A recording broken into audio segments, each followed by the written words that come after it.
People felt like they were going to games thinking this team would have Caitlin Clark coming back to make a championship run. I mean, the perfect example, the game in Baltimore the other day with the Mystics. Nearly 3,000 fans decided not to show up, and they paid for the ticket. The NBA and the Indiana Fever tried to keep it quiet, but the truth slipped out. Caitlin Clark was out for the season, and from the very second that news became public, everything crashed like a house of cards. Ratings tanked, ticket sales collapsed, and the WNBA stumbled headfirst into what can only be described as WNBA and the Indiana Fever did not want people to know that Caitlin Clark was going to be out for the season. I can tell you, from the very day that they decided to let that go public, everything has dropped off a cliff. Comedy stage, because now the Indiana Fever are being not asked but practically forced to play games in Atlanta, as if switching venues could magically fix the fact that the league's entire heartbeat just flatlined.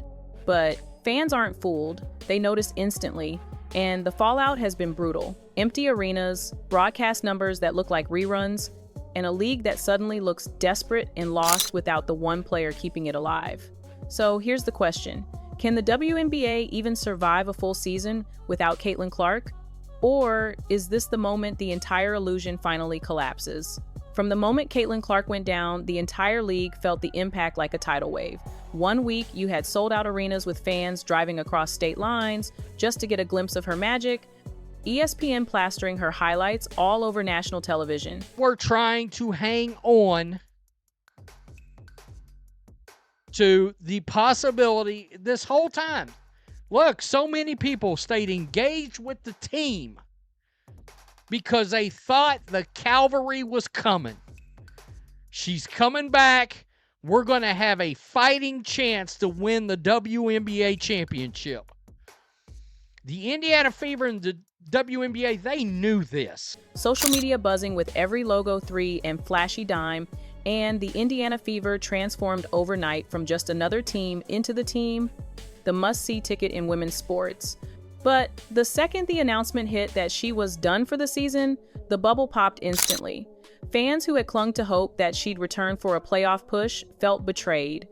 They weren't just disappointed, they were furious, because they realized the league and the Fever front office had dangled false hope in front of them to keep the hype alive. And the result has been catastrophic: attendance sinking, ticket holders not even bothering to show up, and a WNBA scrambling to cover the cracks with gimmicks like moving games to Atlanta, proving that the golden ticket they once held is now completely gone. Look at the numbers, because they don't lie. Before Clark's injury, the Fever vs. Sky game, featuring her and Angel Reese, pulled in a jaw-dropping 2.7 million viewers. That's more than some Major League Baseball games in primetime. But the moment she was sidelined, the Fever vs. Mystics scraped together just 270,000 viewers, and Fever vs. Lynx barely crossed 1 million, which in television terms is a free fall. Add to that the fact that tickets that once averaged nearly $90 a seat crashed down to barely over $60 the second the news broke. A 30% nosedive in a matter of days. And it gets worse. In Baltimore, nearly 3,000 ticket holders who already paid simply didn't show up. They didn't even bother to walk through the doors. That's not just indifference, that's a message. Fans weren't buying into the "maybe she'll be back" narrative. They felt lied to, and now the WNBA is bleeding trust. And no PR campaign or flashy ESPN graphic about growth can erase the reality that this league's lifeline was one player, and without her, the entire machine is stalling. And this is where the panic sets in, because instead of facing the truth that the product without Clark is struggling, the league thinks changing the location of Indiana's games to Atlanta will somehow disguise the collapse. But let's be real. Atlanta hasn't exactly been a hotbed for WNBA sellouts, even for their own team. So why would fans suddenly care about a Fever roster without Clark? Are they expecting people to show up out of pity? Are they planning to give away free hot dogs with every ticket? Because that's what it sounds like. It's not strategy, it's smoke and mirrors. A desperate attempt to cover up the optics of empty rows in Indiana, because empty seats can't be spun, television cameras pan across those and the truth gets exposed, this isn't about growing the game. This is about hiding the fact that the bubble has burst. And if you think Atlanta fans are going to magically rescue the league from a Clark-sized crater, you're living in fantasy land. Before her injury, the WNBA was riding a wave unlike anything it had seen in decades. Every game Clark touched turned into must-watch television. Millions of viewers tuned in, clips went viral in seconds, and even road games for the Fever felt like home games because fans packed arenas just to see her. But the second she was gone, the energy evaporated. Suddenly, you could hear sneakers squeaking louder than the crowd. Suddenly, games that once felt like playoff atmospheres turned into awkward silence. And the league's other stars, no matter how talented, couldn't capture the same magic. Because casual fans weren't invested in them, they were invested in Clark. She was the story, she was the movement, and without her, the league was exposed, not growing, not expanding, just dependent. And now they're scrambling to shift teams, shuffle schedules, and push fake narratives about record growth when everyone can see the momentum died the moment she left the floor. And the players feel it too. Don't think for a second they haven't noticed the empty seats, the quieter arenas, and the fact ESPN isn't blasting their highlights the way they did when Clark was on the court. Angel Reese went from being hyped as the next face of the league to sulking through games, sitting out for so-called tightness, or making headlines for drama instead of dominance. And the truth is, without Clark boosting interest, those checks everyone was bragging about start to shrink because the money flowing into the league wasn't because of some sudden explosion of overall popularity. It was because one player captured mainstream attention, and now without her, the hype machine is stalling. Stars like Aja Wilson, Breanna Stewart, or Nafisa Collier may be elite talents, but casual fans aren't tuning in for them. The numbers prove it. We're talking about 130,000 viewers here, 200,000 there. That's YouTube influencer territory, not the backbone of a pro sports league, and the players know it better than anyone. So now the league is leaning on a stunt that screams desperation, forcing the Fever to play in Atlanta as if moving the stage will change the script. But what does that really accomplish?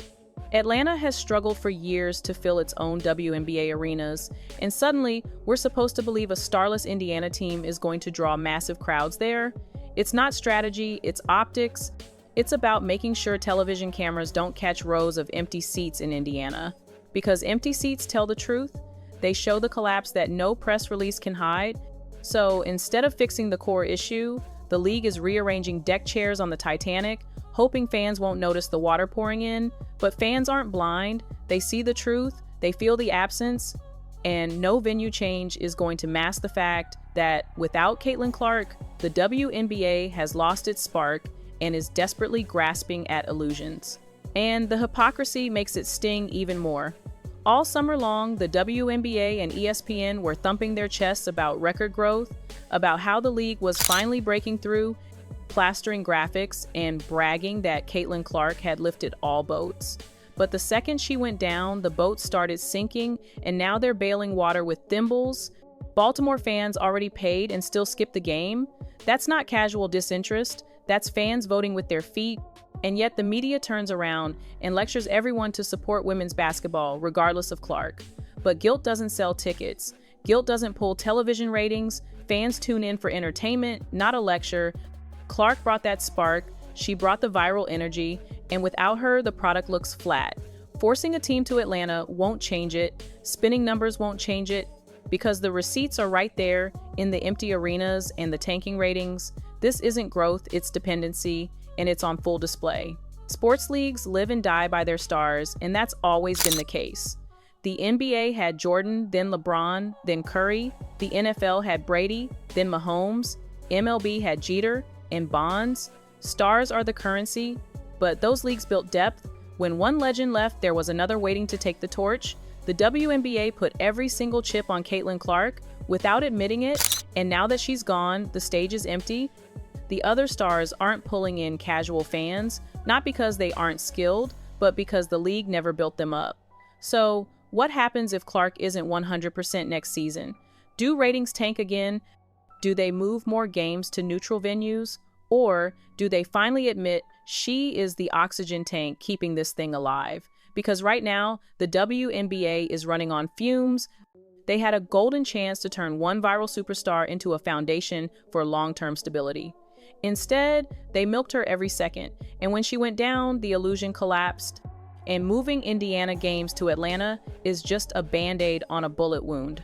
So here's the bottom line. The WNBA tied its entire future to Caitlin Clark, and the second she went down, the league was exposed. Ratings plummeted, ticket sales collapsed, and the supposed growth story turned into smoke and mirrors. Now they're scrambling to move Indiana games to Atlanta like that's going to fool anyone. But fans see through it. They know Clark isn't just another player. She's the sun around which the entire league orbits, and without her, the arenas go quiet, the television numbers sink, and the hype machine dies. You can shuffle venues, spin statistics, and launch PR campaigns, but at the end of the day, the receipts don't lie. The WNBA without Caitlin Clark is running on fumes, and unless they figure out how to build more than one superstar, the future looks like a cliff, not a climb. So the question isn't whether Clark changed the league, it's whether the league can survive without her. And right now, all signs point to panic, not progress.